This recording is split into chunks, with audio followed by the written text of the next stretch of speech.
Dance in Ghana is not sustainable. We don't have infrastructures in place to prove that the dance is sustainable. And that's the reason why our parents don't want us to dance, because they know of successful doctors, but they don't know of successful dancers. That's very true. The dancers who are already dancing, they depend heavily on social media.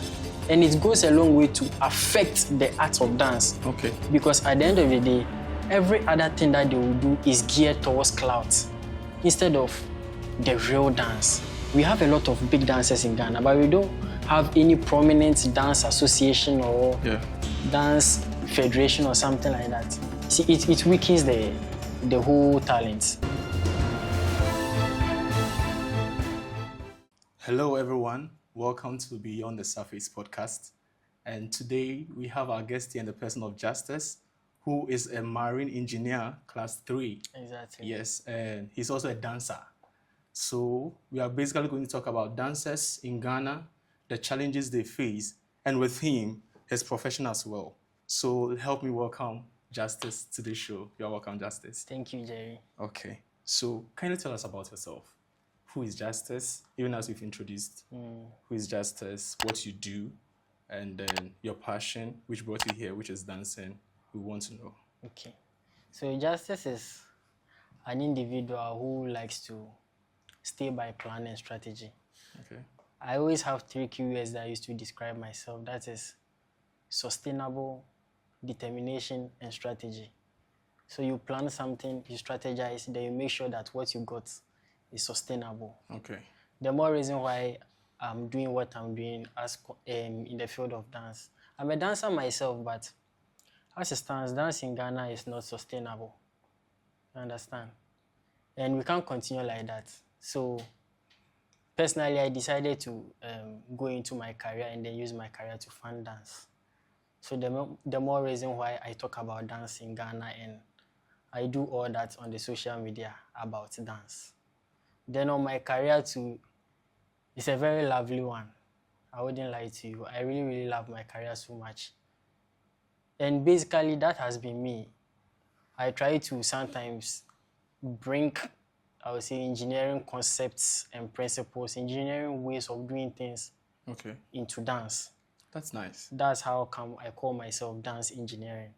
Trying to engineer the moves, not doing it like how anyone does it.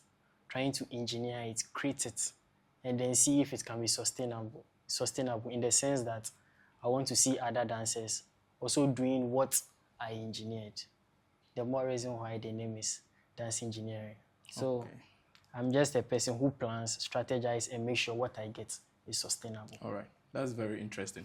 You know, looking back, I also love to dance, but then in our setting, and as it stands now, most dancers, or when you call yourself a dancer, we think probably you are some kubolo, or you don't have anything doing, and you decided to go into dancing. Exactly. But then within this era, this Gen Z era, we see a lot of people coming up.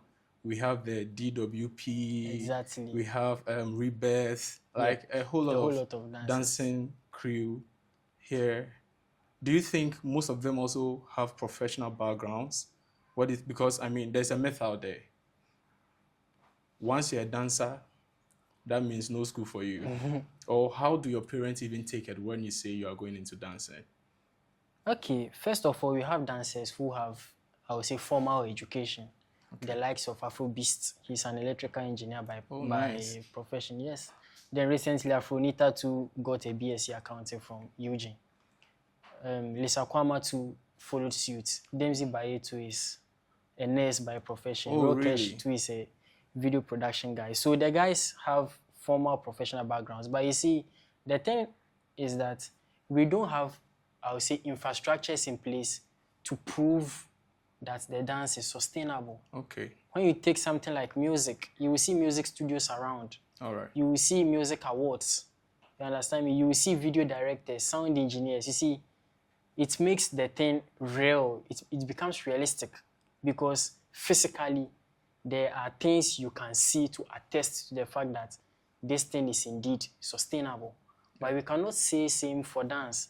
And that's the reason why our parents don't want us to dance, because they know of successful doctors, Yeah, but they don't know of successful dancers. that's very true.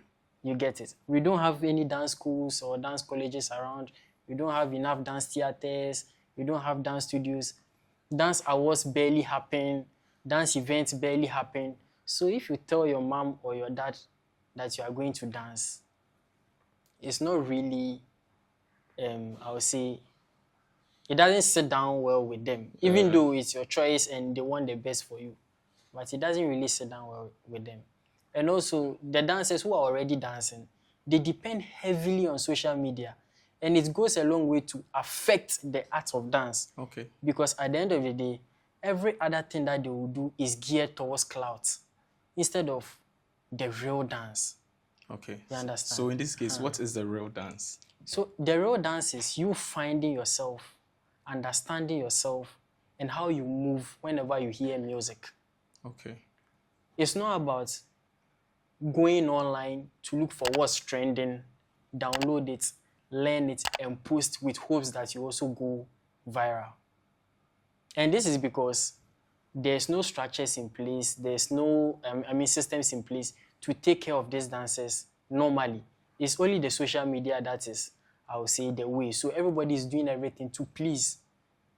And at the end of the day, it makes the art, I say it waters down the art. It weakens the art itself. You understand? Yes, so that is it. Coming to, before we talk about systems and sustainability of dancing, I mean, looking back, like I earlier stated, I think dancing has improved. Yes, yes. Because even in our churches, way back, they wouldn't even allow you to come and perform a choreography. But then looking at Today. it now, you have a whole team. Yes, like yes. 50, 20, 20, yes. 30, all of these people. And you see Rebirth dancing at almost every gospel event. Yes. So that means that the country as a whole is growing and coming to a place of embracing dance as part of our culture. Exactly. However, we also see people who go to school to learn these formal, like go to school to go and learn how to dance. Yes. Those who do Theater fine arts. art and all those things. So don't you think all these things form part of the structures to be able to sustain dancing in Ghana? Okay, I would say by 20% only. Okay. Because when you take out our dancers in University of Ghana now, the theater arts guys, where else can you mention? And even if these guys graduate from school, you and I are not sure they will pursue dance in Ghana. We are talking about Ghana. You understand? You and I are not sure they will pursue dance in Ghana. Okay. Why? Because the structures are not there to contain these artists. Okay. So you are in the industry. What structures do you think we have to put in place to sustain the dance industry and to maintain these guys who go on to pursue dancing in a higher education or institution? Okay. I was in Texas, and this is what I realized. I had the opportunity to, be friends with some dancers at Royal Caribbean Entertainment. Okay. And these dancers were recruited through dance agencies. Oh, wow. It was not a matter of who has a lot of social media followers. We have to get a dance agency in Ghana. That is going to be more or less like a neutral body. That is going to, should I say, mediate between dancers and people who need dancers. Okay. That's the consumers. Okay. You understand? So something like football, when it comes to football, we have football agents who scout for the players, for the teams. Exactly. Okay. Exactly. That's it. It ends there. When we have these dance agencies, they are also going to supervise and make sure that the dancers are given their due whenever they go and perform for someone. They don't get cheated. They are not taking advantage, like they don't take advantage of them. Okay. We just need a dance agency, and not one, a lot of them scattered across the country. Then this dance agency is also going to make sure that they are going to enforce some regulations. Okay. And also partner with other entertainment industry players, like the event organizers, I mean, those people, musicians, record labels, partner with them so that at any point in time, once there's a sound, there must be a dancer to make the sound lively or more physical. You understand? Okay. You see, dancers make a sound physical because they are moving to the sound. You get it? Yeah. So when this entertainment industry players are able to liaise with the dance agency, then at the end of the day, every dancer is going to get employed. Okay. You get what I'm saying? Okay. And again, we can also look at hospitality. Hospitality. The hotels, the beach resorts, the big restaurants. You see, it's Christmas. Yeah. They can employ dancers. If only we had a dance agency to omudima dancers. Like, I don't know how to facilitate say it. Or Facilitate. Between Yes, you understand. Yeah. Or get an MOU or something. Okay. Like every dancer would get, I mean, his piece of share. Okay. You understand? But as it stands, there's nothing like that. The dancers have to do everything by themselves. And you know the best way you can do this by yourself is through the social media, because when your video reaches a larger audience, there's a high probability that someone will reach out to you to work with him or her. Okay. You get it? That's why it has made dance in Ghana not sustainable. And everybody is doing everything towards social media alone. We need dance agencies. You need dance agencies. So exactly. Let's say, will you call DWP a dancing agency? Because I see they have a whole management team handling the squad. And just recently when Asha came to Ghana, I saw them performing over there. Stage, yes. Yeah. So do you think the dancers themselves went out there to get a gig, or they were contacted by event organizers through their management to appear? Yes, the latter one. You see, Kwabos is the one holding DWP Academy. Okay. And Kwabos is a very professional, should I say, talent manager, yes. Okay. He has been in the game for a very long time. And before managing DWP, he was already into PR. Okay. So he knew a lot of people in, I would say, the marketing space already. You understand? So DWP Academy itself is not an agency, but they also have Q7 Dynasty. Okay. That was Kwabo's talent management, should I say firm? Yes. And here's the case, Kwabos is the one also managing DWP Academy. Okay. Kwabos has the connect, or he has the potential or the capacity to reach out to people. Okay. He has that charisma to allow people understand him and put his guys on. Okay. You understand? Okay. The more reason why DWP gets the bigger gigs. Okay. But we cannot say same for the other dance groups. All right. Yeah. So aside the agencies, what else do you think we can do to sustain these? Yes, dance? The Ministry of Arts and Culture. Okay. Dance is part of our culture as Ghanaians, as Africans, on the broader perspective. You understand? They have to do their part to project dance. Up to now, we have a lot of big dancers in Ghana, but we don't have any prominent dance association or dance federation or something like that. See, it weakens the whole talent. Do you have to necessarily wait for the government to start an association? Don't you think the dancers in Ghana can come together, start an association, select one leader, and then spearhead the agenda that you're discussing on the show? In dance, we have politics too. Okay. In dance, you have politics? Exactly. We have politics too. Politics runs in dance too. Just like the music industry too. I mean, we have our politics too. You see, what you are saying is very, very, very, very true.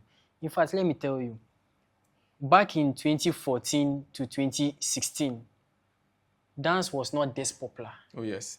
It took some individuals to make dance this popular. I know of the Alo dancers. Good one. Yeah. Yes. Incredible Ziggy. Yeah, Ziggy. Dancegod Lloyd and Afrobeast. Okay. We have party dance and other dances, but they are not really in Ghana. Okay. You see, these guys made a lot of young people like me see dance to be attractive. So if somebody is to spearhead the conversation of making dance more formal in Ghana, you understand? Yeah. I mean, bringing out various allies that dancers should be paid this minimum amount of money, dancers should be treated like this should be the procedure, blah, blah, blah. It should be the people who made us get attracted to the art. Okay. But here is the thing, and I'll say this today. You see, in doing that, they got popularity. Yeah. They got popularity and they got busy. So at the end of the day, it gives you that feeling that you've done the job. Now dance is everywhere. You have led the movement. But we don't have structures and systems for the movement. So you are not done. You get my point? Okay. You can groom a lot of people to get into the arts. We can get into the arts, all right, and we will be plenty artists. By the end of the day, we need systems and structures to make the arts sustainable. Okay. So if somebody is to lead the movement for us to meet the government or various dance agencies relevant to dance, it should be Those our people. big bosses. Okay. Ziggy, the likes of Ziggy, Afrobeast, Quabos, Afrobeast, Party Dance, Believe One. These are the guys that they should lead, not we, not us. And they also have the influence. Okay. When Dancegod Lloyd goes to Ministry of Tourism and Culture, they know him, but me, they don't know me. I have to talk plenty. You get what I'm You go saying? explain tire. Yes. So they are the ones who can lead or who should do that leadership Okay. of the movement to make the movement formal and accepted by every other person in Ghana. It should be them. So it still boils down. I think Dancegod was part of DWP. Yes, please. And then later he passed. Yes. I know Afronita was also part of DWP and she has also started something. Yes. So all these things, I'm sure whatever we are doing, we are promoting music and dance in a certain way. Yes. And just like you said, probably the leaders were following their passion. They were chasing their passion. You get it. But now that you've created a whole industry, there should be structures. Yes. However, if your leaders are not ready, or maybe it might have not dawned on them. Or but have maybe you they guys- are busy yeah. with gigs that they get and Yes. stuff like So that. have you guys, once again, come together to probably speak to them, to spearhead such an agenda or such a movement? It's hard. It's hard. You have to be very, very careful because they are our bosses, you understand? And they are the ones who can put us on. Okay. In some way, we can do that. We've not done that, but we can do that, but it should be very, very calculated. So that at the end of the day, we don't end up disrespecting Lloyd, Afrobeast, Ziggy. It should be very, very calculated and in a very, very respectful manner to draw their attention to the fact that they should, lead this agenda to make us get structures and systems for our arts. Okay. So that is It's hard. It's a good hard. initiative. And there's also some level of politics inside. Okay, some dancers wouldn't want to do that because Ziggy is already teaching me. I don't want to join you guys to go and tell Ziggy this. What if he doesn't understand? He will sack me. You understand? And he's the one teaching me to. So they wouldn't like to do what? Okay. To join or add their voices to it. Okay. You understand? Somebody from, let's say from a different fraternity too will say, Ziggy did this and that. I wouldn't like to. So amongst That's where the politics is. yourself, there's actually a lot of fluid amongst yourself. Like, I just want to be in my corner because this person is this way. So there's no, should I say, positive organizational behavior, as in amongst you. There is. But then everyone has a limit. A limit, yes. And everybody is trying to be very careful, especially towards these four gods. Okay. Ziggy, Lloyd, Afrobeast, Incredible Ziggy. Okay. These four gods, everybody is trying his possible best to be very, very, very calculative when moving towards them. Okay. That's interesting. So let's come back to your field as an engineer. Okay. I believe dancing, I don't know how dancing and engineering goes hand in hand. Yes. But for you to be able to blend dancing with engineering, that means there is something you really want to achieve with what you are doing. Yes. And what is the main purpose? Balancing dancing with engineering. What comes to mind? What made you start all these? I was a dancer at first. Okay. But in school, at a point, I wasn't able to afford dance class.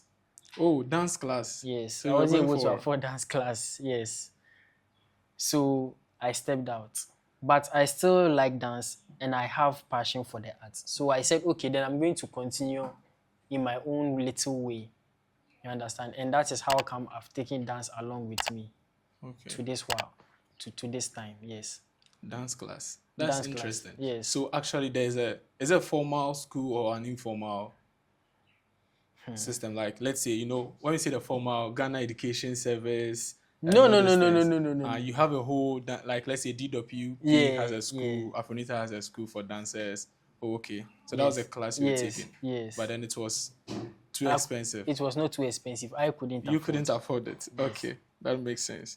So, in your engineering field, how has dancing helped you in a way? Like, Okay. engineering is very tedious, Yes. and how do you make time to dance? I mean, is it that you are done working and you are tired or you Yes. are sleeping? I don't know. Yeah. Yes. So first of all, I see dance to be a therapy for Okay. myself and also a way of exercising myself. So when I'm stressed or I come back from the engine room after a long stressful day, I change, I shower, I go for dinner, and I go and dance. By the time I'll finish, I'm really, really okay. And you see, when I'm dancing out there, I kind of feel Ghanaian, or I feel like I'm at home because the music is Ghanaian. Okay. Oh, so you dance mostly to Ghanaian tunes? Yes, yes, yes. That's when I'm away. It helps me like come back home. I don't know how to put it. Okay. I feel like I'm at home, All yes. right. I don't really feel seasick. You know, when you're out there on the sea, there's something called seasickness. Okay. That is, you can miss home, you can miss everything. All of a sudden, you miss your country. But if you were in your country, you wanted to leave your country. Oh, yes. They call it yes, seasickness. yes. It heals all those stuff for me. Okay. So I take dance along wherever I go. I make sure that when I have the free time, at least I dance. Okay. And sometimes to listening to music in my Listen to cabin music. to strictly Ghanaian music just to help me connect back to my roots and be okay. I like the way you are saying strictly Ghanaian music. So I think one way or the other, music also promotes, dancing promotes music. Yes. Is there anywhere or any way an artist might contact a dancer to do a video of him or her dancing to his tune for like to promote his music? Yes, it happens a lot on a daily basis, every day. Every day, artists reach out to dancers to use their sounds, you understand, to make choreographies, make dance challenges and stuff. A very common example is Dancegod Lloyd, for instance. Okay. You see, he has been very instrumental in making some songs go viral and stuff like that. It happens every day. Dope Nation's Bear that is trending right now. A lot You want of to dancers. give us some free moves? Oh no. A lot of dancers have hopped on it, and I can say it contributes to, even though they are going to do their own music distributions and their online music streaming stores and stuff, the media rounds, dance also plays a role in making the music get to the right audiences. But don't you think the dance sometimes make the music fade away too quickly? Because let's say Kiddy has released a song. We've done a challenge. Yes. Then all of a sudden we are trending. The song is trending. We are dancing to the song. Then someone else releases another song, and then by the time we realize there's a new dance challenge, and we are all hopping into it. Hey, sick. What you are saying is very true. It's very, very, very true. Very, very true. Dance can also make a music fade away quickly, especially when the new choreography for the new song has been accepted by a lot of dancers, and they are doing that trend. Okay.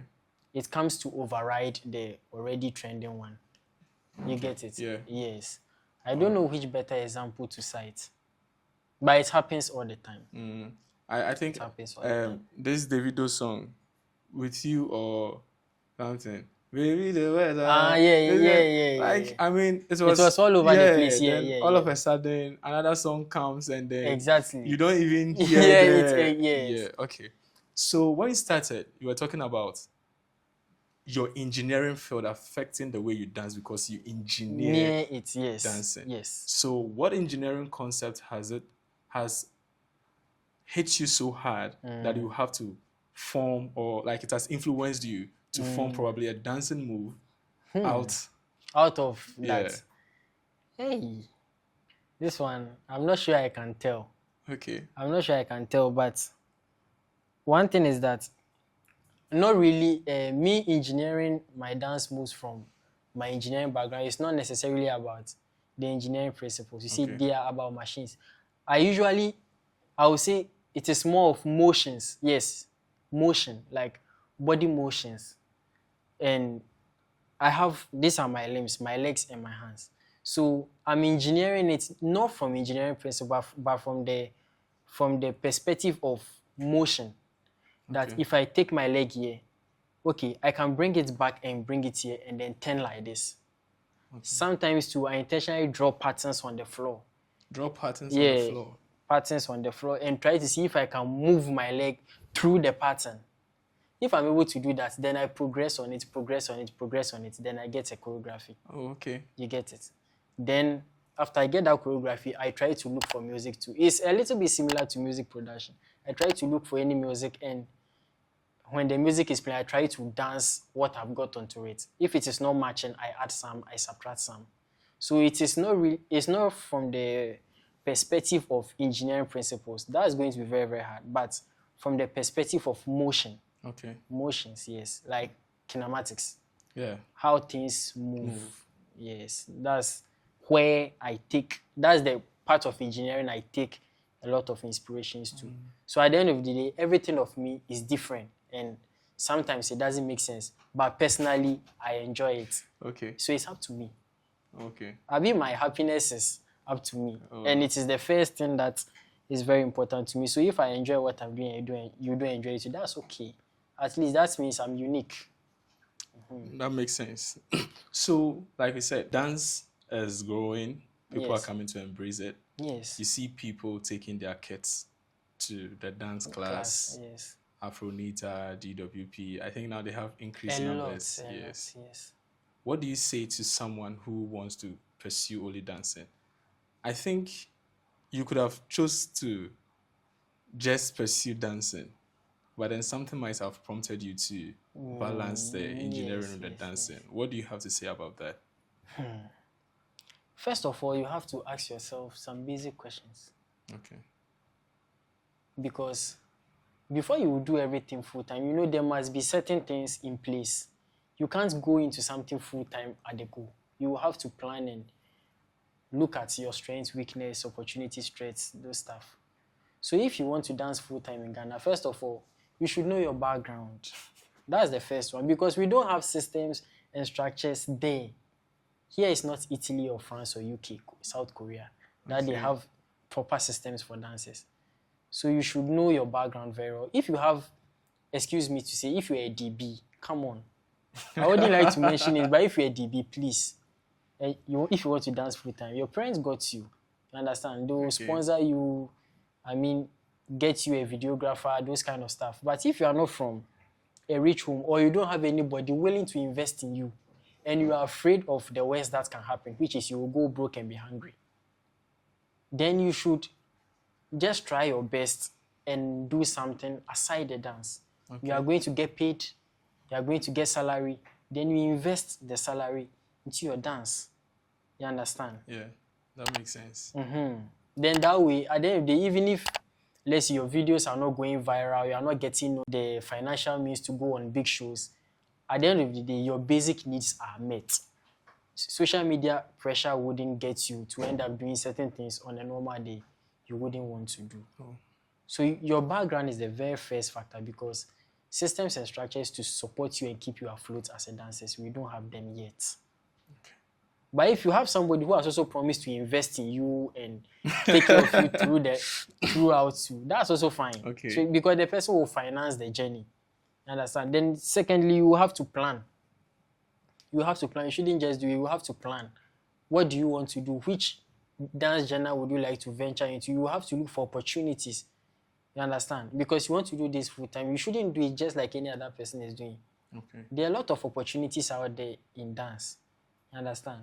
So you have to look at them, comparing them to your own strengths. You should look at which ones you can take, and then plan and So execute. if I get you, let's say we have a different genres of Dance. music collection, you should know the kind of music you want to dance to, Yes. or know that ballet dancing, or you can kind of dance ballet in Afrobeats. It kind is of possible, dance, but so- you can't do pure ballet. But you Okay. can maybe incorporate some Okay. ballet moves and motions into there. But don't you think your culture or your people also should determine the kind of dance you put out there? Looking at, I don't see any Ghanaian who enjoys, like, let me say ballet like that, or pay to go and listen, or and watch even ballet. or orchestra. It's just a few people Yes. who like to listen to this kind of classic music and all that. Yes, But can that also inform yes. your decision? Yes. Okay. It informs the decision to choose which particular dance genre you would like to venture into. Okay. You will have to consider your geographic location, because dance varies from, country to country. You understand? Just like music. In Ghana, for instance, you can do dance or Afrobeats, hip hop. It would be nice, but like you said, ballet, tango, Yeah. it wouldn't work here unless you go to South America. Oh, but now I think maybe Ghanaians are evolving. They will E- e- embrace of- this dance that they will dance with the opposite Salsa. sex. And the other one. Salsa, it's not salsa. No. Kizomba, Yeah. Kizomba. They'll be doing, I Yeah. think people are actually taking a class on that to learn and all that. So I yes, think yes. moving forward, maybe we can try and we embrace. can try that. Yes, Yeah. yes. Okay. So we are almost wrapping up. What do you have to say to the audience? Anyone who wants to go into dancing, and they think their profession will limit what they do, or they think their background will limit what they do. What do you say to them? So what I would say that first of all, you have to sit down and reflect and then plan. Okay. You have to plan everything out. By knowing your end goal, you should know your end goal. What do you want? You plan in that direction, then you bring out your strategies, how you are going to meet those plans, step by step. That's what you should do. And also, you should consider your background. I can't emphasize on this any less, because nowadays the social media pressure is making people take wrong decisions. You understand? So you should, know where you are coming from and then plan in that regard. And I also want to tell the person that it is very, very possible for you to be on your profession and at the same time dance. Okay. It is a very, very nice thing to do, because our top dancers are now bagging degrees. Yeah. Isakwama, Afronita, Afrobeast, they are all bagging degrees now. Okay. And again, you can't dance your whole life. At a point, you can get injury or something, and those things will hold you down. Yeah. Your profession will hold you down. So it would be more nicer, especially as we don't have systems and structures, that you dance alongside your profession. Okay. Then if, let's say, you've got a good financial capacity, then you do it full time. All right. Yes, that's what I have to say. Thank you very much for coming. Welcome, so, Jerry. Viewers, all too soon we've come to the end of today's session, and I believe you guys had an interesting time listening to us. From dance engineering. Yes. Watch your background before you go into dancing. Let nothing hold you down. Yes. But then you should know what you are going in for and signing up for. See you again. It's Beyond the Surface podcast. Don't forget to like, subscribe, and share. Bless you.